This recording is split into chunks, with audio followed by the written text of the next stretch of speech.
আল্লাহ পাক রব্বুল আলামিন হযরতে ইউসুফ আলাইহিস সালাতু ওয়াস সালামের কাছে ওহী প্রেরণ করলেন, ইউসুফ, যেই লোকটা একবার মাত্র তোমার পবিত্রতার ব্যাপারে সাক্ষ্য দিয়েছে, ওই লোকটাকে যদি তুমি এত পরিমাণ দান করতে পারো, তাহলে তুমি জেনে রেখো, আমার যেই বান্দা, আমার যেই গোলাম সকাল বিকাল আমার পবিত্রতা ঘোষণা করবে, আমি রব্বুল আলামিনকে রব বলে স্বীকার করবে, আমি রব্বুল আলামিনের একাত্মবাদ যারা স্বীকার করবে, আমি রব্বুল আলামিনের সঙ্গে যেই সকল বান্দারা কোনো কিছুকে শরীক করবে না, এক রব বলে যারা স্বীকার করে নেবে, আমি রব্বুল আলামিন ওদেরকে যে পরিমাণ দিব, দুনিয়ার মানুষ কখনো এটা হিসাব করে বের করতে পারবে না। সুবহানাল্লাহ। আল্লাহ তাআলা বললেন, ইউসুফ, একটা লোক শুধুমাত্র তোমার পবিত্রতার ব্যাপারে একবার সাক্ষ্য দিয়েছে, একবার, তাকে যদি তুমি একজন সাধারণ মানুষ এত পরিমাণ দিতে পারো, তাহলে আমি রব্বুল আলামিন, আমার ভান্ডারে কোনো কিছুর অভাব নাই, আমার পবিত্রতার ব্যাপারে যেই বান্দা সাক্ষ্য দিবে, আমি যে তাকে কি পরিমাণ দিব এটা কখনো হিসাব করে বের করা যাবে না। এজন্য মুসলমান ভাইয়ের আমার, আল্লাহ তাআলা উম্মতে মুহাম্মাদীকে দিবেন বিনা হিসাবে। উম্মতে মুহাম্মাদীকে আল্লাহ তাআলা স্পেশাল ভাবে, বিশেষভাবে আল্লাহ তাআলা সওয়াব দান করেন, যেহেতু উম্মতে মুহাম্মাদীর বয়স কম, উম্মতে মুহাম্মাদীর হায়াত কম। হায়াত কম হওয়ার কারণে আল্লাহ বলেন, তোদের হায়াত কম, কিন্তু তোদের কম হায়াতের ভিতরে আমি বরকত বেশি দিব, তোমরা কাজ করবা কম, কিন্তু বিনিময় পাবা দ্বিগুণ। সুবহানাল্লাহ। 500 বছর, 700 বছর এক একজনের হায়াত ছিল, 200 বছরে বালেগ হতো, পৃথিবীর ইতিহাস এমন ছিল। অথচ আমরা দেখি যে উম্মতে মুহাম্মাদীর হায়াত একেবারে কম, 50 বছর, 60 বছর, একেবারে বয়স কম না, একেবারে হায়াত কম। তো আল্লাহ তাআলা কিভাবে ভালোবাসেন? আল্লাহ নবী হাদিসের ভিতরে বলেন, ক্বালা রাসূলুল্লাহ সাল্লাল্লাহু আলাইহি ওয়াসাল্লাম, আমারু উম্মতি মা বাইনা 60 ইলা 70। আল্লাহ নবী বলেন, আমার উম্মতের বয়স, গড় বয়স হবে 60 থেকে 70-এর মাঝামাঝি। আল্লাহ নবী বলেন, আমার উম্মত দীর্ঘ হায়াত পাবে না, লম্বা হায়াত পাবে না, আমার উম্মতের হায়াত হবে খুবই কম, আমার উম্মতের হায়াত হবে 60 এবং 70-এর মাঝামাঝি। এর চেয়েও বেশি যদি কেউ হায়াত পায় এটা বোনাস, কিন্তু আসল হায়াত হচ্ছে আমার উম্মতের 60 থেকে 70-এর ভিতরে। আল্লাহ পাক রব্বুল আলামিন উম্মতে মুহাম্মাদীকে হায়াত দিয়েছেন কম, কিন্তু মর্যাদা বেশি। অন্যান্য নবীর উম্মতের দিকে তাকাইলে হাজার হাজার বছর হায়াত পেয়েছে, কিন্তু তাদের আমলের বিনিময় কিন্তু আল্লাহ তাআলা সামান্য দিয়েছেন। আর উম্মতে মুহাম্মাদীর হায়াত কম, কম হায়াতের ভিতরে আল্লাহ তাআলা বরকত দিয়েছেন বেশি। নবী আমার বলে, সাহাবীরা, তোমরা দেখো উম্মতে মুহাম্মাদীর হায়াতের ভিতরে আল্লাহ তাআলা কি পরিমাণ বরকত দিয়েছে। আল্লাহ নবী বলেন, সাহাবীরা শোনো, যদি কোনো ব্যক্তি সকাল থেকে নিয়ে সন্ধ্যা পর্যন্ত কাজ করে, আল্লাহ নবী উদাহরণ দিয়ে বুঝাইতেছেন যে একটা লোক সকাল থেকে দুপুর পর্যন্ত কাজ করেছে, তার বিনিময় হলো 1000 টাকা। আর একটা লোক দুপুর থেকে নিয়ে আসর পর্যন্ত সারা বিকাল কাজ করেছে, তার বিনিময়ও 1000 টাকা।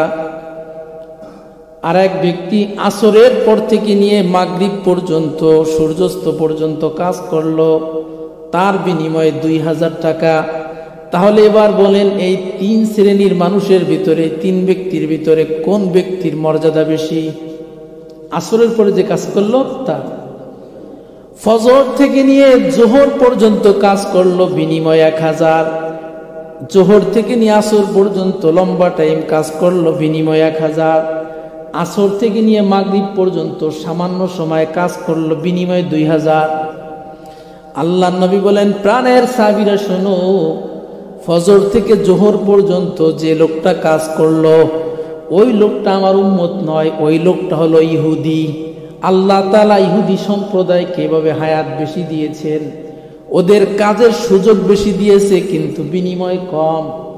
ইহুদি সম্প্রদায় ওরা লম্বা হায়াত পেয়েছে, কিন্তু ওদের বিনিময় আল্লাহ তাআলা কম দিয়েছে। সুবহানাল্লাহ। আল্লাহ নবী বলেন, সাহাবীরা, জোহর থেকে নিয়ে আসর পর্যন্ত যেই লোকটা কাজ করলো তার বিনিময় 1000। ওই লোকটা হলো নাসারা তথা খ্রিস্টান। খ্রিস্টানেরও কিন্তু কাজ কম না। জোহর থেকে নিয়ে আসর পর্যন্ত লম্বা সময়, এই লম্বা সময়ে যে ইহুদি কাজ করলো তার বিনিময় 1000। আল্লাহ নবী বলেন, ও প্রাণের সাহাবীরা শোনো, আর আসর থেকে নিয়ে মাগরিব পর্যন্ত 1 ঘন্টা অথবা 1.5 ঘন্টা যে ব্যক্তি কাজ করলো কিন্তু তার বিনিময় হলো দ্বিগুণ তথা 2000, ওই ব্যক্তি হলো আমার উম্মত তথা উম্মতে মুহাম্মাদী। সুবহানাল্লাহ। আল্লাহ নবী বলেন, এভাবে আল্লাহ পাক রব্বুল আলামিন উম্মতে মুহাম্মাদীর মর্যাদা বাড়িয়ে দিয়েছেন। উম্মতে মুহাম্মাদীর হায়াত কম, উম্মতে মুহাম্মাদীর কাজ করার সুযোগ কম, কিন্তু অল্প সময়ের ভিতরে বেশি নেকি যিনি দান করেছেন তিনি কে? ইহুদি খ্রিস্টান আল্লাহ তাআলার কাছে অভিযোগ করলাম, রব্বুল আলামিন সকাল থেকে দুপুর পর্যন্ত কাজ করার পরে বিনিময় 1000। আবার নাসারারাও অভিযোগ করলো, দুপুর থেকে নিয়ে আসর পর্যন্ত কাজ করার পরে বিনিময় 1000। আর উম্মতে মুহাম্মাদী আসর থেকে নিয়ে মাগরিব পর্যন্ত সামান্য সময় কাজ করলো, তার বিনিময় আপনি দিয়ে দিলেন 2000। এটা কি বেইনসাফি নয়? আল্লাহ পাক রব্বুল আলামিন জবাব দেন, ও ইহুদি এবং খ্রিস্টানের দল, সকাল থেকে নিয়ে দুপুর পর্যন্ত যে তুমি কাজ করেছো, এই যে 1000 টাকা তথা আমি যতটুকু বিনিময় তোমাকে দিয়েছি, তোমার মূল বিনিময়ের ভিতরে আমি কম করেছি কিনা এটা বলো। ও নাসারা সম্প্রদায়, দুপুর থেকে আসর পর্যন্ত তুমি যে কাজ করেছো, তোমাকে যে বিনিময় দিয়েছি মূল বিনিময়ের ভিতরে আমি কম দিয়েছি কিনা এটা বলো। ইহুদি এবং খ্রিস্টানদের জবাব হলো, রব্বুল আলামিন আপনি আমাদের পাওনা ঠিক মতো দিয়েছেন, যতটুকু আমাদের পাওয়া দরকার ততটুকু দিয়েছেন, এ ব্যাপারে অভিযোগ নাই। কিন্তু অভিযোগ হলো আমাদেরকে আপনি দ্বিগুণ না দিয়ে উম্মতে মুহাম্মাদীকে কেন আপনি দ্বিগুণ বিনিময় দিলেন? আল্লাহ পাক রব্বুল আলামিন জানায় দেয়, ও ইহুদি খ্রিস্টানের দল, হাদা ফজলু রব্বি, এটা একমাত্র আমি রব্বুল আলামিনের অনুগ্রহ। আমি কার প্রতি অনুগ্রহ করব এটা তোমাদের কাছে জিজ্ঞাসা করে করব না। আমি রব্বুল আলামিন যার প্রতি ইচ্ছা আমি তার প্রতি অনুগ্রহ করব। সুবহানাল্লাহ। তোমরা যতটুকু কাজ করেছো তোমাদের বিনিময়ের ভিতরে আমি কমতি করিনি, যতটুকু পাওয়ার দরকার ততটুকু পেয়েছো। বাকি উম্মতে মুহাম্মাদী যতটুকু পাওয়ার দরকার আমি তার চেয়ে বহুগুণে বৃদ্ধি করে দিয়েছি। এটা আমার ব্যক্তিগত বিষয়। আমি ব্যক্তিগতভাবে, আমি বিশেষভাবে কাকে কি পরিমাণ দান করব এটা তো তোমাদের কাছে আমি জিজ্ঞাসা করব না।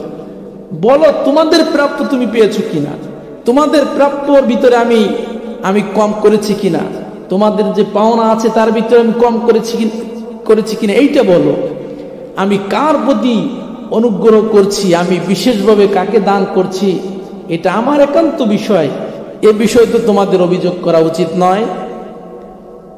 তাহলে বুঝুন মুসলমান, আল্লাহ পাক রব্বুল আলামিন এভাবে উম্মতে মুহাম্মাদীকে বিশেষভাবে অন্যান্য উম্মতের তুলনায় নেকি বেশি দান করেছেন।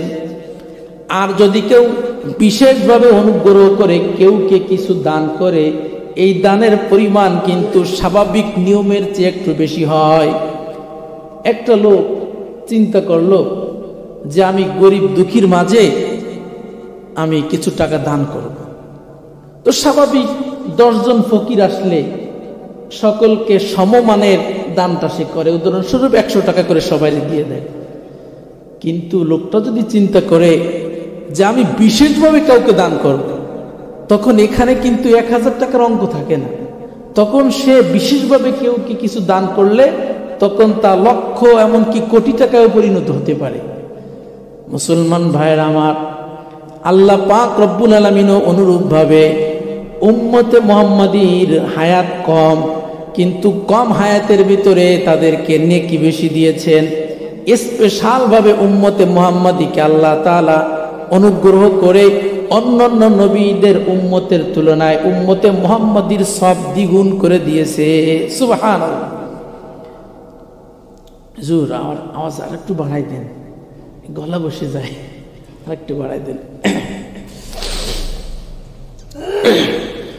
প্রাণের ভাইরা আমার, আমি আপনাদের বুঝাইতে চাই, যদি কাউকে বিশেষভাবে কিছু দেওয়া হয় এর কিন্তু কোনো মাপকাঠি থাকে না। বিশেষভাবে দিলে এর কোনো তুলনা কারো সঙ্গে করা যায় না।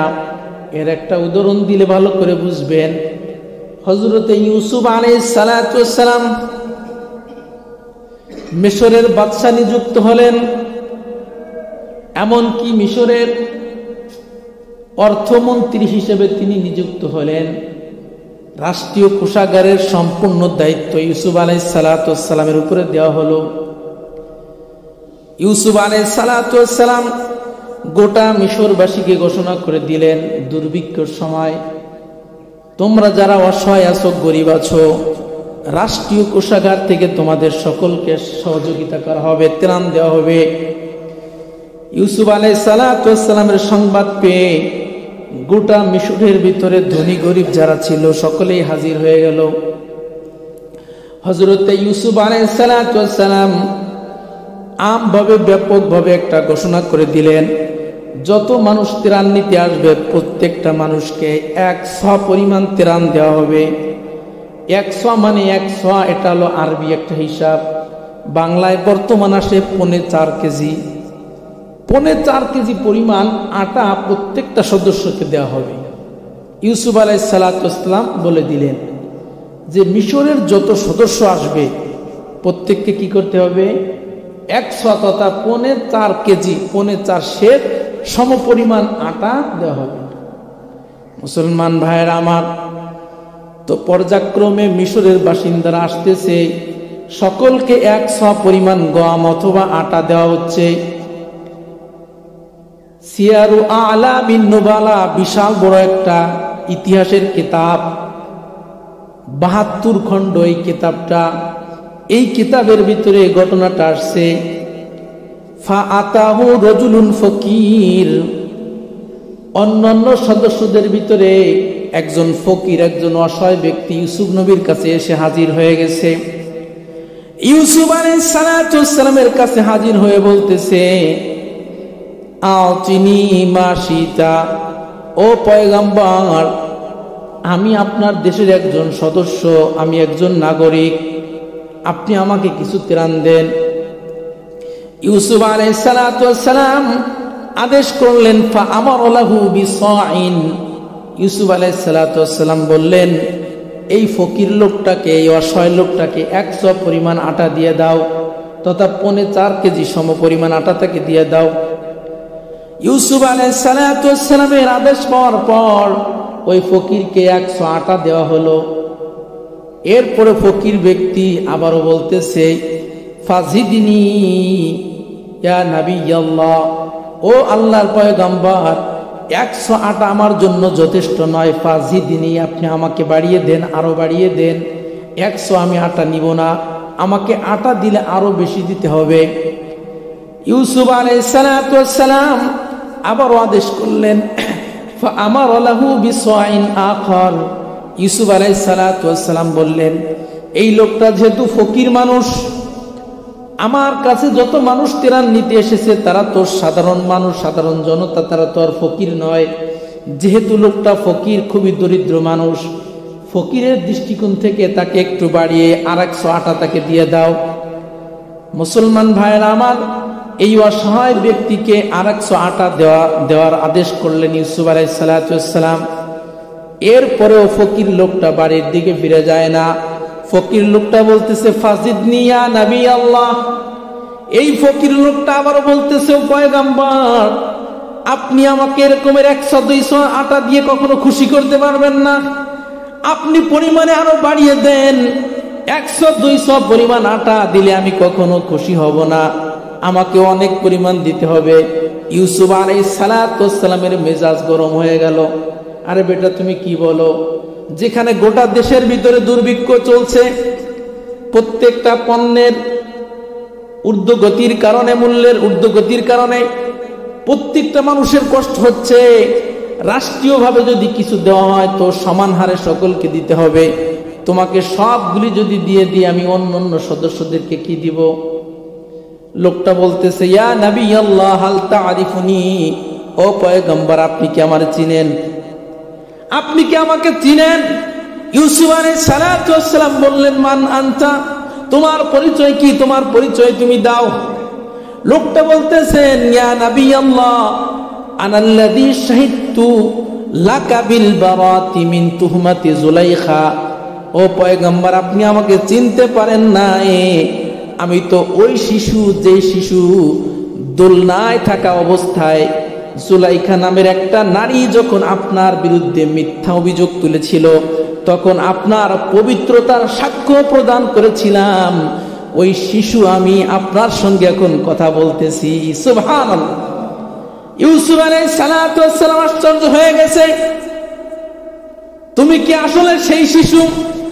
যখন আমি মহা বিপদে পড়ে গিয়েছিলাম, জুলাইখা নামের একটা নারী আমার সঙ্গে আমার ব্যাপারে একটা খারাপ মিথ্যা গোটা এলাকার ভিতরে ছড়িয়ে দিয়েছিল, আমার ব্যাপারে মিথ্যা অভিযোগ দিয়েছিল, তখন একটা শিশু আমার মনে পড়েছে, তখন একটা শিশু দোলনায় থাকা অবস্থায় যে কথা বলতে পারে না এমন একটা শিশু আমার পবিত্রতার ব্যাপারে সাক্ষ্য দিয়েছিল যে ইউসুফ নবী এই কাজ কখনো করতে পারে না।